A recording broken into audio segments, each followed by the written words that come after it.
teman-temannya dulu sebelum belajar dong? Pada berlatih? Sebelum belajar, sama ini kita berdoa apa ya? Berdoa selesai. Makasih Melati. Hari ini ada yang hadir nggak? Siska itu. Bisa kenapa dia? Tahu beda Hafid kenapa dia? izin. Berarti Hafid izin, Siska tidak ada kabar ya? Iya. Sebelum memulai pembelajaran, Ibu mohonlah satu orang untuk menghapus papan tulis kita.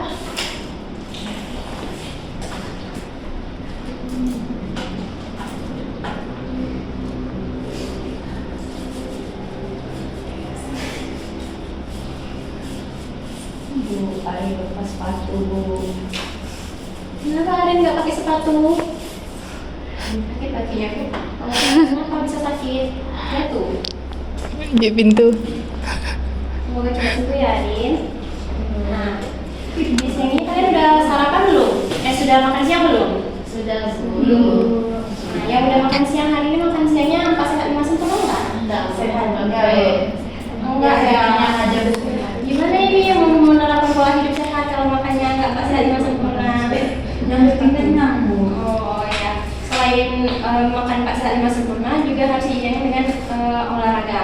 Kalian pernah nggak sih merhatiin kalau setiap beraktivitas seperti berolahraga, apa yang terjadi dengan napas kita? Ada yang tahu? Iya, betul lah Pak. Napas kita pasti yang terkena.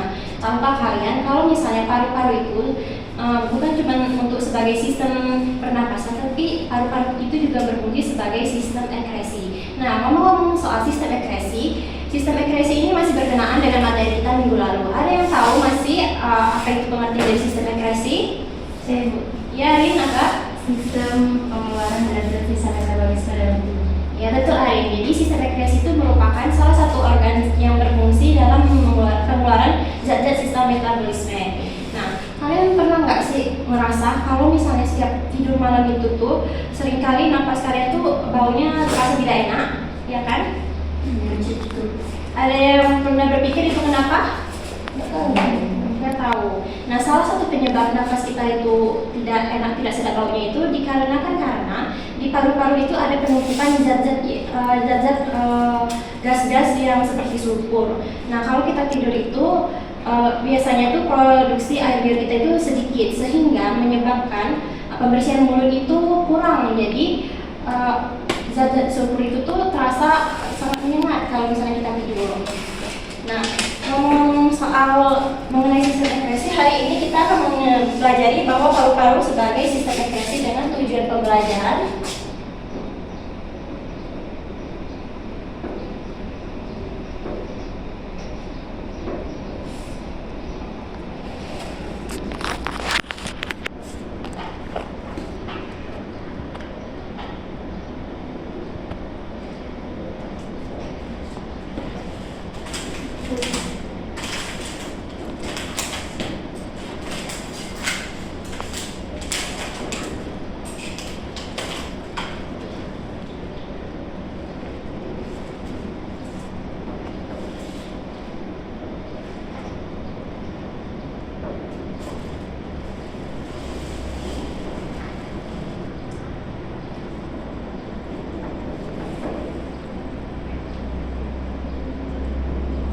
Di mana tujuan pembelajaran kita pada hari ini yang pertama yaitu mengetahui pengertian dari paru-paru sebagai sistem ekskresi, yang kedua struktur dari paru-paru, dan yang ketiga fungsinya.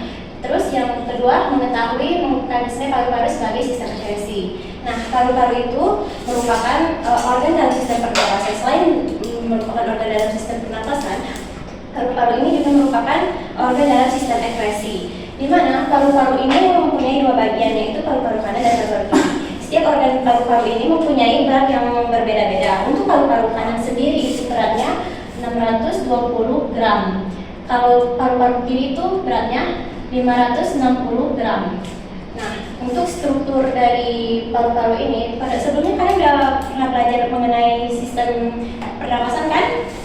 Masih ingat kan itu apa bagian-bagian dari paru-paru? Yang pertama itu ada Hidung. selanjutnya ada trakea. Selanjutnya ada bronkus. Selanjutnya ada Bronkus. bronkiolus. Selanjutnya ada alveolus. Nah, fungsi dari hidung ini sebagai tempat masuknya udara. Selanjutnya trakea itu dia menghubungkan antara laring dengan bronkus. Nah, selanjutnya itu ada bronkus. Bronkus ini nih dianya itu nanti membagi sebagai jalur masuknya udara yang membagi antara masuknya ke dalam paru-paru kanan dan paru-paru kiri. Selanjutnya ada bronkiolus. Bronkiolus ini nih yang itu bentuknya itu seperti ini serabut-serabut begitu.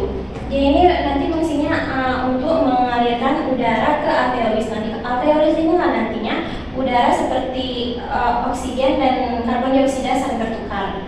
Nah, selanjutnya itu fungsi dari paru-paru itu sendiri. Paru-paru ini bukan cuma sebagai sistem itu berfungsi dalam sistem pernapasan, tapi dia juga berfungsi sebagai dalam sistem ekskresi. Yang dimana paru-paru ini nantinya akan mengeluarkan zat-zat sisa berupa karbon dioksida dan air. Selanjutnya itu mekanisme paru-paru sebagai sistem ekskresi. Ibu punya video, mungkin ini yang akan ibu tampilkan kepada kalian.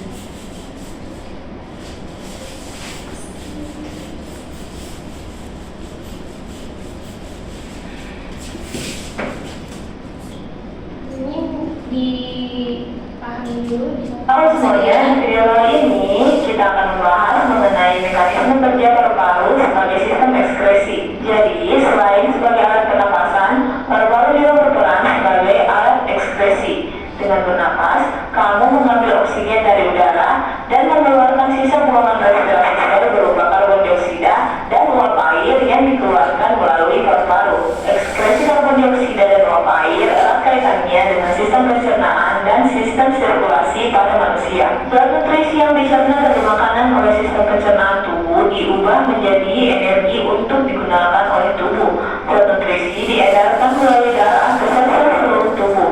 Di dalam sel tubuh, energi digunakan bersama dengan oksigen dan berubah menjadi karbon dioksida dan uap air sebagai hasil metabolismenya. Mekanisme pertukaran gas ini dijelaskan sebagai berikut. Karbon dioksida hasil metabolisme sel diikat oleh hemoglobin atau terlarut dalam plasma darah dengan membentuk ion bikarbonat.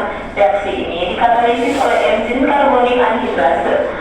Darah yang kaya karbon dioksida masuk ke dalam jantung dan kemudian dialirkan menuju paru-paru.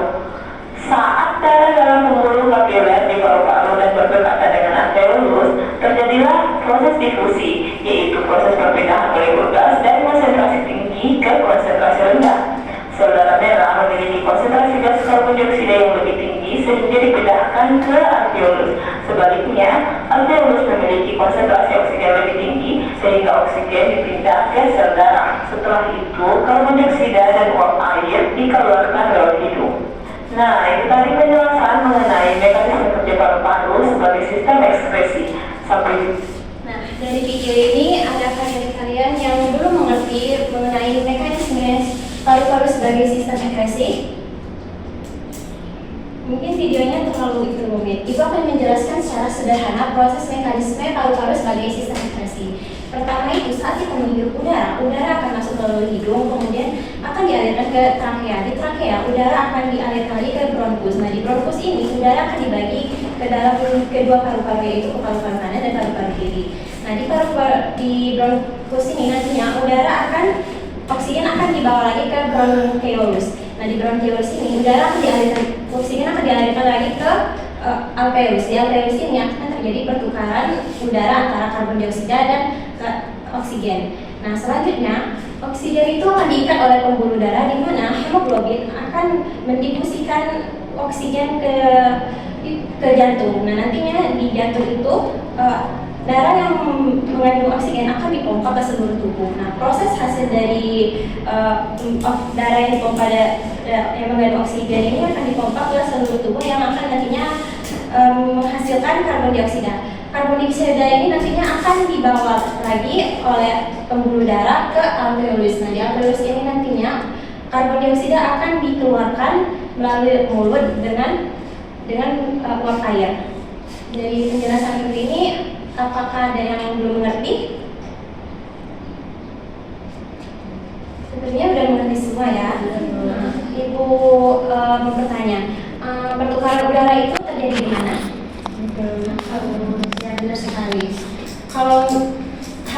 dari ekspresi paru-paru ini menghasilkan apa?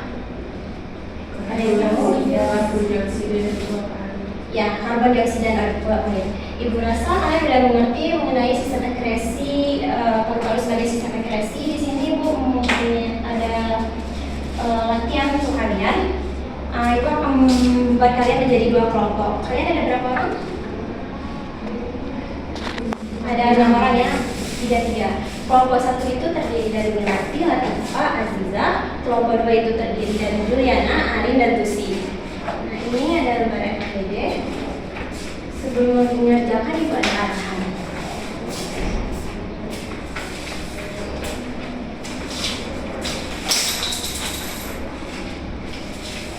Jadi kan di FKPD itu ada 2 soal. Soal yang pertama itu kalian disuruh menunjuk bagian serta fungsi dari paru-paru. Yang kedua itu kalian disuruh menjelaskan proses ekspresi pada paru-paru. Nah, untuk soal yang pertama nanti kalian menjawabnya di papan tulis, dan yang kedua itu nanti kalian menjelaskan secara langsung. Oke, mungkin boleh dikerjakan dulu.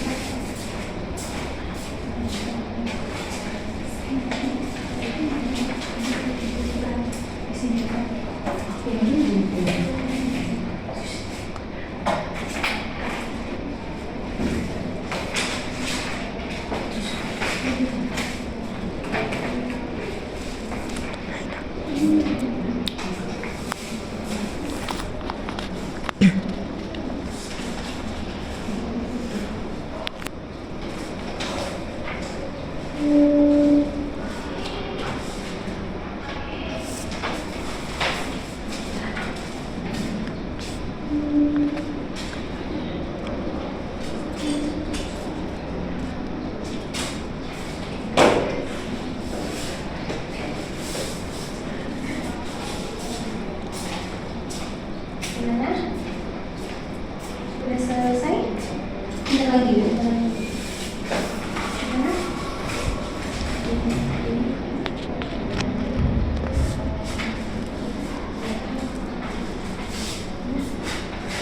Dan anak sudah kepada perwakilan kelompoknya mungkin bisa menjawab pertanyaan ini. Kepada kelompok 1, kelompok 2.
Ini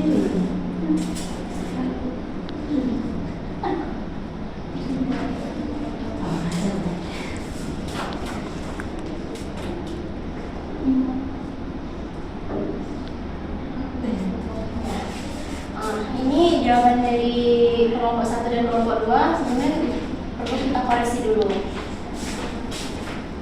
Untuk yang pertama itu betul nggak lain? Betul. Lain ya jawabannya. Nah yang kedua itu trakea. Betul ya. Kelompok 2 trakea nggak jawabannya? Trakea Bu. Yang ketiga itu bronkus. Kelompok 3 menjawab kelompok 1 menjawab bronkus nggak? Iya Bu, bronkus. Yang keempat itu paru-paru. Kelompok 2 paru-paru nggak? Kelompok 1? Ya? Iya Bu, paru-paru. Dari latihan ini, Ibu rasa kalian udah cukup mengerti mengenai pembelajaran paru-paru sebagai sistem ekspresi. Adakah yang bisa membantu Ibu untuk menyimpulkan materi kita pada hari ini? Ibu, ya dan kita. Jadi, paru-paru merupakan salah satu organ sistem ekskresi yang berfungsi untuk mengeluarkan zat-zat sisa metabolisme dalam tubuh berupa karbon dioksida dan uap air. Paru-paru terdiri atas beberapa bagian, yaitu ada trakea, bronkus, bronkiolus, dan yang terakhir ada alveolus. Ya betul, terima kasih. Jadi paru-paru itu merupakan salah satu organ dari sistem ekskresi yang berfungsi untuk mengeluarkan zat-zat sisa metabolisme, di mana paru-paru ini tersusun atas trakea, bronkus, bronkiolus, dan alveolus. Nah, paru-paru ini mengeluarkan zat-zat sisa metabolisme berupa CO2 dan H2O. Nah, Ibu rasa cukup sampai sini materi kita pada hari ini. Untuk kedepannya, mungkin kalian bisa belajar mengenai ginjal. Kepada lagi mohon dibimbing teman-temannya. Jadi, hari ini kita berdoa, berdoa selesai. Ibu mohon maaf apabila dalam penyampaian Ibu ada kesalahan. Ibu Assalamualaikum warahmatullahi wabarakatuh. Waalaikumsalam warahmatullahi